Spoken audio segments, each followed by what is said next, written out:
That Friday night became one of the turning points of my life, an experience so vivid and intense that it will never fade from my memory. It felt like more than just any ordinary evening. The house was quiet, even peaceful, which was a rare state, and I was consciously experiencing it. Another week had passed, and as a single mother, I had been struggling with the endless responsibilities of work and life. All I wanted was some rest. After tidying up the kitchen and checking that the doors were locked, I was finally able to go to bed. Moonlight filtered through the thin curtains of my room, casting elegant shadows on the walls. It was a sight that was pleasant to watch. I took a long breath and slid under the blanket, feeling the weight of the week's exhaustion settle over me. The silence in the house was soothing, only broken by the faint hum of the refrigerator and the occasional creak of the wooden floors. Daniel, my son, had gone to bed hours ago. He was always thoughtful and rarely made a sound late at night.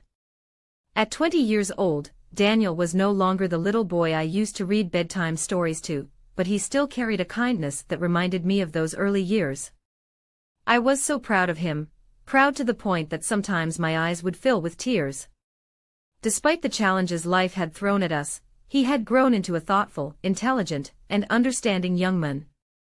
Raising him alone after the divorce hadn't been easy, but it had been worth every moment. Just as I was beginning to savor that lovely space between wakefulness and sleep, I heard a faint tap at the door of my bedroom. At first I thought it was part of a dream, but the sound came again, this time more distinct.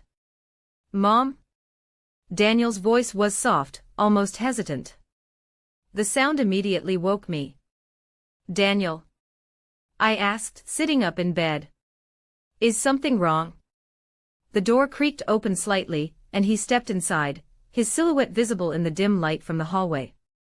There was something different about him that night. His usual confident posture had been replaced by a sense of uncertainty. He stood by the door, his gaze focused on the floor. "I can't sleep," he whispered.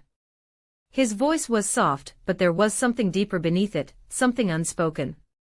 "Come here," I said, patting the empty space next to me on the bed. For a moment he hesitated, then crossed the room and sat down. I could see the tension in his shoulders and the way his hands were tightly clenched. "What's on your mind?" I asked gently. He didn't respond right away. Instead, he looked at his hands, his brow furrowed in a thoughtful expression. Finally, he spoke. "Do you ever wonder if things would have been different if Dad had stayed, if everything would have been different?" His question hit me like a wave, stirring up emotions I had buried for years. Daniel had mentioned his father before, but tonight, there was a weight to his words that felt different. "Of course I wonder," I admitted. "But wondering doesn't change what happened. Your dad and we tried, but we didn't succeed. That doesn't mean he didn't love you." "He did. He still does." Daniel slowly nodded, but my answer didn't seem to ease the questions in his mind. "I'm not angry with him," he said. "It's just, I've been thinking a lot about who I am lately, and how much of that came from him. Like, would I be a different person if he had been here more?" His honesty took my breath away. "Daniel, who you are today is because of you. Every experience has shaped you, but the person you've become is because of your choices, your strength, and your love. You carry pieces of him, but you also carry all of your own decisions. That's what makes you, you." He was silent for a moment, reflecting on my words. Then he looked up and gave a small, relieved smile. "Thanks, Mom." We sat in silence for a while longer, and I could feel a shift, as though some of the tension had lifted. It was as though he had found a little peace, or at least a deeper understanding of himself. In that quiet moment, I realized how much he had grown, how much he had begun to understand the complexities of life, even at such a young age. "Mom," he said softly, breaking the silence, "sometimes, even though life is so fast and chaotic, I feel like there's meaning in everything. Other times, I think everything is just so messy." "Life is messy, Daniel," I said, looking at him with warmth. "But what matters is what you choose. Your path is shaped by your decisions. You may follow your father's example in some ways, but ultimately, you are creating your own journey. He nodded thoughtfully, considering my words.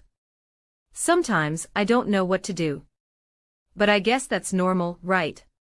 Totally normal, I replied. Everyone gets confused sometimes. But remember, there's no right or wrong way. Every path leads somewhere different. What's important is knowing who you are when you get there. Daniel sat quietly for a moment, then smiled again. Thanks, Mom. You really helped me.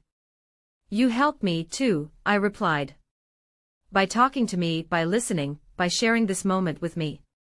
Always remember, you'll always come first for me, and I'll always be here for you. That night, as he finally closed his eyes and drifted off to sleep, I felt a deep sense of peace.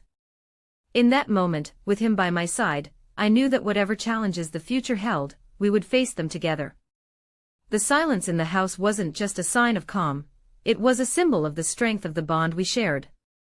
The moonlight continued to glow softly in the room, deepening as the night went on. But now, instead of darkness, there was only trust and love. The peace in our home reflected the connection between us. Maybe life's complexity, when shared with love, becomes more beautiful and meaningful. Every moment we spent together, every step we took forward, felt like it was leading us to something brighter. And I was grateful for every part of the journey, knowing that with Daniel by my side, we could overcome anything.